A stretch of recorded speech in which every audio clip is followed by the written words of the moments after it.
করুন কার নিয়মে? ওই চন্দ্র উদিত হয় কার নিয়মে? আকাশ কে চালান? জমিনটা কে চালান? এরপরে সাত সমুদ্র কে চালান? পশু পাখি কে চালান? কীট পতঙ্গ কে চালান? আমার আব্দুল মুমিন ভাই তিনি মৌমাছি নিয়ে কথা বলেছেন, সুন্দর সুন্দর কিছু যুক্তি, সুন্দর সুন্দর কিছু তথ্য তিনি উপস্থাপন করেছেন। আল্লাহ যে কত বড় মহান, আল্লাহ যে কত বড়, তিনি রব আমাদের। তিনি তেমন রব যিনি ছোট্ট প্রাণীরও রব, বিশাল বড় প্রাণীরও রব। পিঁপড়াও তিনি চালান, হাতিও তিনি চালান, আবার সমুদ্রের সবচেয়ে বড় প্রাণী তিনি তিমিকেও তিনি চালান। নীল তিমির ওজন হলো 120 টন, 120 টন ওজন। এই নীল তিমি প্রত্যেক দিন তার বাচ্চাকে দুধ পান করাতে নিয়ে যে দুধের পরিমাণ লাগে, প্রত্যেক দিন একটা বাচ্চাকে নীল তিমি দুধ পান করায় 50 থেকে 60 মণ। এটা আসতে পারে সুবহানাল্লাহ, জোরে বলে সুবহানাল্লাহ। আমার রব ছোট না বড়? সাব্বিহিসমা রাব্বিকাল আ'লা। কার নিয়মে? ওই চন্দ্র উদিত হয় কার নিয়মে? আকাশ কে চালান? জমিনটা কে চালান? এরপরে সাত সমুদ্র কে চালান? পশু পাখি কে চালান? কীট পতঙ্গ কে চালান? আমার আব্দুল মুমিন ভাই তিনি মৌমাছি নিয়ে কথা বলেছেন, সুন্দর সুন্দর কিছু যুক্তি, সুন্দর সুন্দর কিছু তথ্য তিনি উপস্থাপন করেছেন। আল্লাহ যে কত বড় মহান, আল্লাহ যে কত বড়, তিনি রব আমাদের। তিনি তেমন রব যিনি ছোট্ট প্রাণীরও রব, বিশাল বড় প্রাণীরও রব। পিঁপড়াও তিনি চালান, হাতিও তিনি চালান, আবার সমুদ্রের সবচেয়ে বড় প্রাণী তিনি তিমিকেও তিনি চালান। নীল তিমির ওজন হলো 120 টন, 120 টন ওজন। এই নীল তিমি প্রত্যেক দিন তার বাচ্চাকে দুধ পান করাতে নিয়ে যে দুধের পরিমাণ লাগে, প্রত্যেক দিন একটা বাচ্চাকে নীল তিমি দুধ পান করায় 50 থেকে 60 মণ। এটা আসতে পারে সুবহানাল্লাহ, জোরে বলে সুবহানাল্লাহ। আমার রব ছোট না বড়? সাব্বিহিসমা রাব্বিকাল আ'লা। আমার আপনার সৃষ্টি কত সুন্দর করে আল্লাহ রাব্বুল আলামিন করেছেন। আল্লাহ রাব্বুল আলামিন বলেন, খুলিকা মিন মাইন দাফিকিন ইয়াখরুজু মিন বাইনিস সুলবি ওয়াত তারাইব। আমি মানুষকে সৃষ্টি করেছি প্রবল বেগে, প্রবল বেগে নিঃসরিত পানি থেকে আমি মানুষকে সৃষ্টি করেছি, যা পুরুষের পৃষ্ঠদেশ থেকে এবং নারীর বক্ষদেশ থেকে বহির্গমন হয়, বের হয়ে আসে। পৃষ্ঠদেশকে রিসার্চ করতে গিয়ে বর্তমান মেডিকেল সায়েন্স বলতেছি, এই যে পৃষ্ঠদেশ থেকে যে পানিটা বের করেছেন আল্লাহ রাব্বুল আলামিন সৃষ্টির জন্য পুরুষে, এই পৃষ্ঠদেশ আমরা তো লক্ষ্য করি অন্নকোষটা গোপন অঙ্গের সঙ্গে লাগানো, কিন্তু অন্নকোষটা কিন্তু মূলত ছিল পিঠের দিকেই ছিল, মূলত এটা পিঠেই ছিল। কিন্তু অতিরিক্ত শরীরের উষ্ণতা সহ্য করতে না পারবে না, এই জন্য আল্লাহ রাব্বুল আলামিন এটাকে গোপন অঙ্গের সঙ্গে লাগিয়ে দিয়েছেন। এমব্রায়োলজি প্রাণতত্ত্ব প্রমাণ করছে, কোরআন সহি কথা বলেছে ১৫০০ বছর আগে মূলত পুরুষের যে স্পার্মটা বের হয় পুরুষের পৃষ্ঠদেশ থেকে। জোরে বলি সুবহানাল্লাহ। এমন সুন্দর তার সৃষ্টি পদ্ধতি, এমন নিপুণ সৃষ্টিকারী মহান রব্বুল আলামিন। আল্লাহ বলছেন, বান্দারে এত সূক্ষ্ম করে তোকে বানাতে পারলাম, টানা টানা দুইটা চক্ষু দিলাম, সুন্দর প্রশস্ত কপাল দিলাম, কালো কালো কেশ দিলাম, সুন্দর দুটি ঠোঁট দিলাম, জিহ্বা দিলাম, এত সুন্দর জিহ্বা, জিহ্বার ভিতরে একটা মেশিন সেট করে দিলাম, হাজারো স্বাদ তোমার জিহ্বার ভিতরে। সুবহানাল্লাহ বলবেন না? বান্দা তুমি যখন খেতে বসো, ছোট মাছের স্বাদ একরকম, বড় মাছের স্বাদ একরকম, পাখির স্বাদ একরকম, কবুতরের স্বাদ একরকম, গরুর স্বাদ একরকম, খাসির স্বাদ একরকম, মাছের স্বাদ একরকম, ইলিশ মাছ স্বাদ একরকম, বল মাছের স্বাদ আর একরকম, লটকা ফিশের স্বাদ একরকম।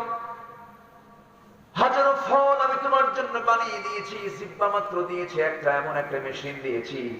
হাজারো ফল, হাজারো খাবার যখন জিহ্বার উপরে আসে, তোমার ব্রেনে এটা জানিয়ে দেয় এটা এই খাবার, এটা এই খাবার। এই স্বাদগুলো তোমার মেশিনের মধ্যে আমি তোমার জিহ্বার মধ্যে এই মেশিনটা সেট করে দিয়েছি।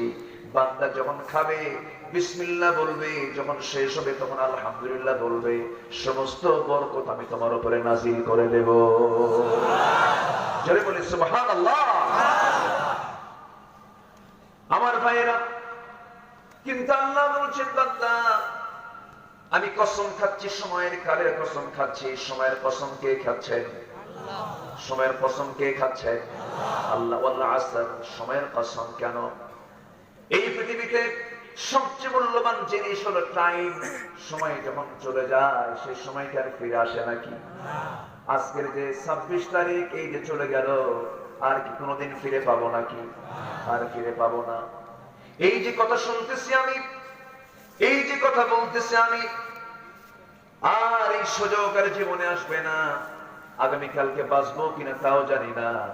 আল্লাহ রাব্বুল আলামিন বলছেন বান্দারে সময়কে দাম দিয়ে দাও, কারণ আল্লাযী খালাকাল মাউতা ওয়াল হায়াতা লিয়াবলুয়াকুম আইয়ুকুম আহসানু আমালান ওয়া হুয়াল আজিজুল গফুর। জোরে বলি আল্লাহু আকবার। তিনি সেই মহান সত্তা যিনি মৃত্যু এবং জীবন সৃষ্টি করেছেন যেন তিনি বুঝে নিতে পারেন তোমাদের ভিতরে কোন কোন বান্দাগুলো ভালো আমল করে যেতে পারে। আল্লাহ পাঠিয়েছেন দুনিয়াতে খারাপ কাজের জন্য না ভালো কাজের জন্য? বলেন বলেন বলেন, কি কাজের জন্য? ভালো কাজের জন্য। খারাপ কোনো কাজ করা যাবে না। কিন্তু বান্দার জীবনে খারাপ কাজ আছে না নাই? আজকে গুনার কাজ আছে না নাই? গুনাহ করবে বান্দা, মাফ করবে গুনাহ করবে আল্লাহ। বলেন কে? আমার আপনার জীবনে গুনাহ আছে না নাই? গুনাহ ছাড়া কোনো মানুষ আছে? লাউ লাম তুযনিবু লাযাহাবা আল্লাহু বিকুম ওয়া লাজাআ বিকওমিন ইযনিবুন। তোমাদের ভিতরে তোমরা যদি গুনাহ না করো, আমি তোমাদের ভিতর থেকে তোমাদেরকে এই দুনিয়া থেকে বের করে দেব, মিটাইয়া দেব। এমন একটা জাতি পাঠাবো যারা গুনাহ করবে আর আমার কাছে মাফ চাবে, ফায়াগফির লাহুম, আমি আল্লাহ তাদেরকে মাফ করে দেব। তাহলে গুনাহ করব আজকে থেকে নাকি? আল্লাহ তো বলেই দিচ্ছেন তুমি যদি গুনাহ না করো তাহলে তোমাদেরকে এই দুনিয়া থেকে মিটাইয়া দেব। একটা শ্রেণী পৃথিবীতে এনে হাজির করবো যারা গুনাহ করবে, চোখের পানি ফেলে ফেলে কাঁদবে, আমি তাকে মাফ করে দেব। অর্থাৎ প্রমাণ হয়ে গেল বান্দার জীবনে গুনাহ হবে কিন্তু চোখের পানি ফেলে মাফ চাবে কার কাছে? আসতে বলবেন না, কার কাছে? মানুষ শ্রেষ্ঠ না ফেরেশতা শ্রেষ্ঠ? বলেন বলেন, মানুষ। মানুষের শ্রেষ্ঠত্ব বেশি, কারণ ফেরেশতার ভিতরে কামনা বাসনা নাই, বিবেক বুদ্ধি আছে। আবার যত প্রাণী পৃথিবীতে আছে সমস্ত প্রাণীর ভিতরে কামনা বাসনা আছে কিন্তু বিবেক বুদ্ধি নাই। আর আল্লাহ রাব্বুল আলামিন মানুষকে সৃষ্টি করেছেন যার মধ্যে কামনা বাসনাও আছে, বিবেক বুদ্ধিও আছে।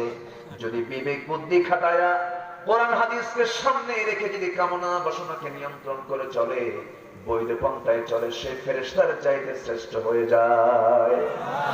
জোরে বলি সুবহানাল্লাহ। এই শ্রেষ্ঠত্ব বজায় রাখতে হবে, হিংসা বর্জন করতে হবে, উদারতার চিত্তে সবকিছু মেনে নিতে হবে। দুঃখ লাগে আমার দেশ আবাদ হয়, হিংসার আবাদ না মানবতার আবাদ? বলেন বলেন বলেন, হিংসা।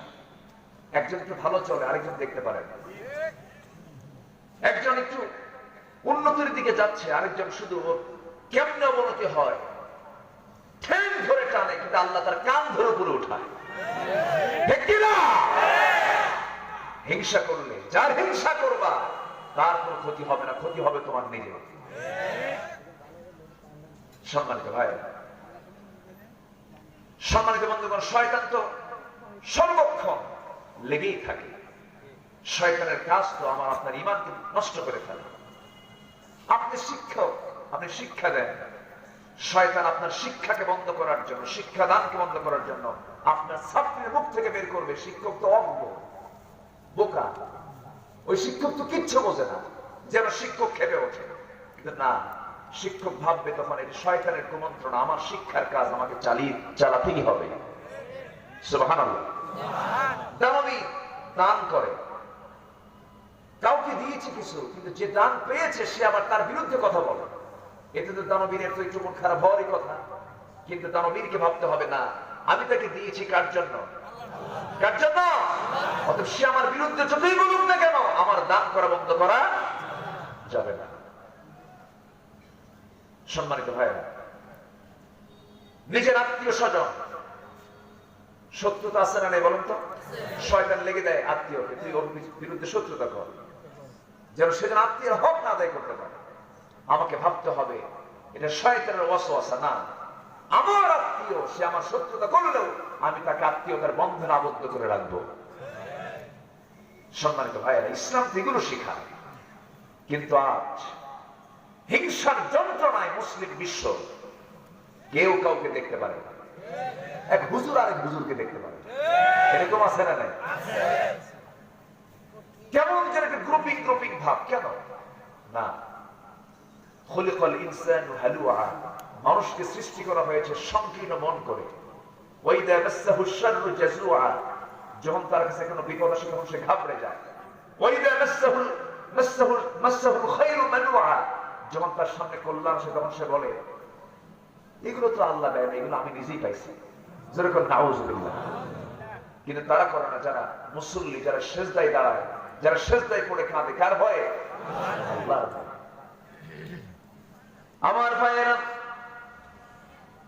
আমাকে মানুষের পরিচয় দিয়ে চলতে হবে, মানবতাবাদী হতে হবে, উদার চিত্তে চলতে হবে, সবাইকে কাছে টেনে বুকে টানতে হবে। আমার নবীজি মানুষকে কাছে টেনেছেন। নবীজি সংকীর্ণ ছিলেন না, উদার ছিলেন, উদার ছিলেন। ছোট্ট ছোট্ট বাচ্চারাও নবীর সামনে এসে বসে যেত। কালো কালো মানুষ, আরবের মানুষ এমন লোক নবীর সামনে এসে দাম পেয়ে যেত। তার বড় প্রমাণ হলো আমার নবীর চেহারা ছিল বিশ্বের সেরা চেহারা। এত সুন্দর চেহারার মানুষের পাশে নবীজি মুয়াজ্জিনের পদ যাকে অলংকৃত করলেন, তিনি একজন কালো হাবশী বেলালকে। জোরে বলুন সুবহানাল্লাহ। আমার নবীজি বেলালকে সম্মান দিলেন, বেলালকে মর্যাদা দিলেন। নবীজির কাছে সবাই সম্মান পেত, মর্যাদা পেত। আমরা তো সেই নবীর উম্মত, আমরা সবাইকে উদার চিত্তে গ্রহণ করব, কৃপণতা করব না, উদারতা আমরা দেখাবো। আমার বন্ধুগণ, আমার দল করে না, ওর কোনো দাম আমার কাছে নাই না, সে আমার মন মতো মানুষ না, আমি তাকে ভালোবাসি না। না, ওয়ালাকাদ কাররামনা বানি আদম, আমি আদম সন্তানকে দাম দিয়েছি, সম্মান দিয়েছি। তোমরা আদম সন্তানকে সম্মান দিয়ে কথা বলো। এই শিক্ষাগুলো কে দিয়েছেন? আল্লাহ। আসতে বলবেন না, কে দিয়েছেন? আল্লাহ। আবু জেহেল আমার নবীর জীবনের এত বড় শত্রু হওয়ার পরেও সে কোনোদিন বলতে পারে নাই মুহাম্মদ অভদ্র, মুহাম্মদ বেয়াদব, মুহাম্মদ উশৃঙ্খল। এমন কথা কেউ কি বলছে নাকি? না। যে হিজরতের রাতে নবীজির বিরুদ্ধে সিদ্ধান্ত হয়েছে, দণ্ডাদয় সিদ্ধান্ত হয়েছে, সবাই মিলে বলেছে মুহাম্মদকে যেখানেই পাও তাকে দুনিয়া থেকে বিদায় করে দাও। আর আমার নবীজি করলেন কি, রাতের আধারে যখন ঘর থেকে বের হবেন, আলীকে ডাক দিয়ে বলছেন, আলী শোনো, আমি তো মক্কা ছেড়ে মদিনার দিকে চলে যাচ্ছি। তোমার দায়িত্ব হলো এই যে আমি ঘর থেকে বের হচ্ছে, আমার কাছে ওই মক্কার কাফের মুশরিকরা কিছু টাকা পয়সা জমা রেখেছে, গচ্ছিত রেখেছে। আমি যখন চলে যাব তখন তুমি সকালবেলা আমার পক্ষ থেকে সম্পদগুলো সবার হাতে হাতে পৌঁছায় দিবা। কি মানবতার নবী, কি উদারতার নবী, যে মক্কার মানুষ রাসূলকে হত্যার পরিকল্পনা করে, আর সেই মক্কার মানুষকে রাসূল তাদের সম্পত্তিগুলো তাদের হাতে তুলে দেওয়ার ব্যবস্থা করে দেয়। একটু আস্তে করে সুবহানাল্লাহ, জোরে বলুন সুবহানাল্লাহ।